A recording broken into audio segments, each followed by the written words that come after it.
Olá, tudo bem? Sou Alfredo Oliva, sou professor universitário e quero falar hoje sobre Michel Foucault, meu filósofo favorito. Eu quero abordar mais um tópico da ordem do discurso. Eu quero lembrar então, em primeiro lugar, que Foucault é um filósofo francês que viveu entre 1926 e 1984, portanto morreu relativamente jovem, antes dos 60 anos, e foi um especialista no debate sobre o poder. Também foi conhecido, claro, como alguém que produziu muita coisa importante sobre análise do discurso. Então, o texto em questão hoje é a análise do discurso, né? O tema é a análise do discurso e o texto em questão é a ordem do discurso, que foi a aula inaugural proferida por Foucault no Collège de France, né? Foi pronunciada no dia 2 de dezembro de 1970. E o Foucault trabalhou nessa instituição, uma instituição francesa de ensino muito importante, interessantíssima, até 1984, no ano da sua morte, né? Então ele trabalhou um tempo relativamente longo, é uma instituição bem legal, onde muita gente famosa também trabalhou, é bem legal isso. Muito bem, então vamos lá, eu quero destacar mais um parágrafo, apenas um parágrafo, onde eu compreendo que está esboçado o projeto de uma análise do discurso, né? Quer dizer, ele teria condensado, no meu modo de ver, em que consiste esse projeto de análise do discurso, que de fato ele realiza nos anos em que ele trabalha lá, ou a maior parte dos anos em que ele trabalha lá, no Collège de France, e estaria estampado nessa frase. Vamos ver se você concorda comigo. Ele diz assim: eis a hipótese que gostaria de apresentar esta noite, para fixar o lugar, ou talvez o teatro muito provisório, do trabalho que faço.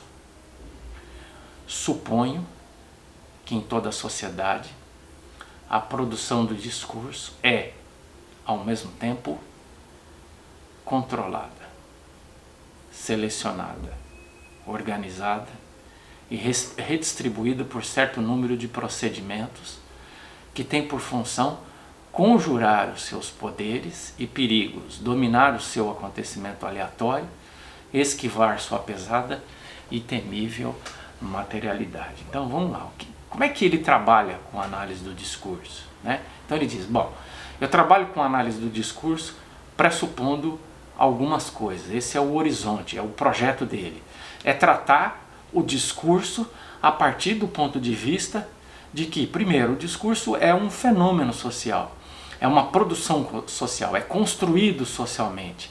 Não é o sujeito que produz, não é uma pessoa isoladamente, mas é esses sujeitos, essa conjunção de pessoas vivendo numa sociedade que produzem o discurso, mas não só isso.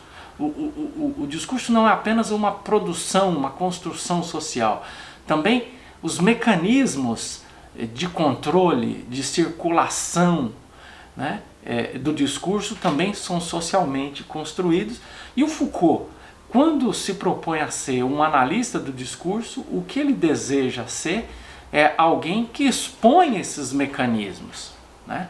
Expõe. Então vamos lá, vamos voltar aqui para o trecho, né? Suponho que em toda a sociedade a produção do discurso é ao mesmo tempo controlada. Há um controle, ou seja, depois ele vai esmiuçar isso ao longo da aula, mas ele diz, há um controle da produção do discurso, quer dizer, em determinados momentos da história não se pode dizer determinadas coisas, né? Então há um controle, ou deve-se dizer algumas coisas, isso também é controle, né? As interdições ou as imposições são mecanismos de poder, né? Dizer o que tem que ser dito e dizer o que não pode ser dito é controlar o discurso. Mas também a produção do discurso é selecionada, né? Então diz o que pode existir, o que não pode existir, o que pode ser dito, o que não pode ser dito, mas também há uma seleção dos fenômenos, né? Quer dizer, aquilo que é digno de ser dito e aquilo que não deve ser dito. Há uma organização de acordo com o Foucault, né? O discurso é organizado, né? Essa produção do discurso é organizada. E redistribuído por certo número de procedimentos, né? Então ele vai mostrar no decorrer dessa aula inaugural uma série de procedimentos que tem por função, como ele diz, conjurar os seus poderes, né? Controlar os seus poderes, diminuir o poder do discurso, aumentar o poder de determinado discurso, né? Então isso é bastante interessante, né?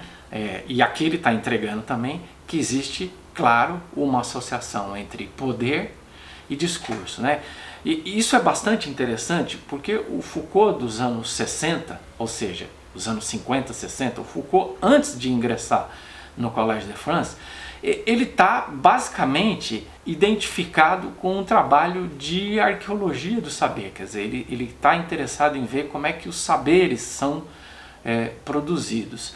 A partir do seu ingresso no Collège de France, há uma virada no pensamento do Foucault e ele vai dizer que a arqueologia do saber não é suficiente para fazer o trabalho que ele gostaria de fazer, porque existem, né, o Foucault estava trabalhando nos anos 50, 60 dentro do universo acadêmico. Como é que os saberes acadêmicos são controlados, são produzidos, né? Como é que determinados saberes são soterrados e outros saberes são elevados ao status de saberes importantes, que merecem destaque. Aí ele vai dizer, bom, existem elementos que não são do campo acadêmico e que estão atrelados também à produção discursiva da sociedade. Então, os comentadores e comentadoras do pensamento de Foucault dizem que há uma viragem aqui, né? E essa viragem está relacionada ao ingresso dele no Collège de France, que é quando Foucault começa a trabalhar então com a genealogia do poder, quer dizer, ele continua trabalhando com os saberes acadêmicos como fazia nos anos 50, 60, mas agora ele vai trabalhar também a dimensão que não está ligada ao campo acadêmico, né? Ele vai dizer, olha, existe um atravessamento das instituições pelos poderes, existe um atravessamento do discurso, né, dos fenômenos pelo discurso, e ele quer, através da genealogia do poder, dar conta disso tudo. Então é importante a gente ter essa dimensão, essa perspectiva quando a gente vai então olhar para a genealogia do poder do Foucault, né? E ele diz então que esse controle tem por função conjurar os seus poderes e os perigos, né? Quer dizer, aquilo que é dito é perigoso, ou aquilo acerca do qual se silencia é perigoso, e existem mecanismos de controle para fazer com que esses fenômenos então não circulem de forma perigosa ou de forma a exercer um poder, né? Também tem por função dominar o seu acontecimento aleatório, né? Ele está dizendo, olha, o discurso é um fenômeno aleatório e para poder diminuir os riscos que o discurso pode produzir, ele é dominado para que ele deixe de ser aleatório, né? Então há uma pretensão de domínio, né? Existe uma organização social para controlar a aleatoriedade do discurso, né? E esquivar a sua pesada e temível materialidade, né? A gente sabe, por exemplo, que Foucault trabalha com o conceito de arquivo, né? Em parte a gente pode pensar o arquivo como uma instância que está ligada à materialidade do discurso, né? Quer dizer, o analista do discurso trabalha com um arquivo, quer dizer, ele seleciona, ele pega, ele analisa como um determinado discurso está ligado a uma certa materialidade, né? Quer dizer, se eu analiso um discurso específico, um conjunto de discursos, eu preciso formar um arquivo para analisar esses discursos, né? Então, ele está dizendo isso, o discurso tem uma materialidade, né? Se você for pensar, por exemplo, tanto nos discursos produzidos pela direita como pela esquerda, é possível produzir um arquivo muito grande sobre isso, né? Você vai encontrar uma materialidade muito grande, né? Você vai para as redes sociais, você vai para os sites de notícias, você vai para os pronunciamentos oficiais, e você vai conseguir colecionar muitas expressões desse discurso, seja ele de direita ou de esquerda, né? Enfim, então existem mecanismos para controlar esses discursos, para estabelecer uma ordem nesse discurso, para impedir que eles sejam que eles funcionem de maneira completamente aleatória na sociedade. Bom, é isso. A partir dos próximos vídeos nós vamos começar então a aprofundar e vamos começar a entrar numa dimensão, vamos dizer assim, mais prática, mais palpável, né? Tá bom? Eu espero que você me acompanhe até o fim nessa série, que você possa de fato aprender coisas importantes nesse texto tão importante de Michel Foucault. Um abraço e até o próximo vídeo.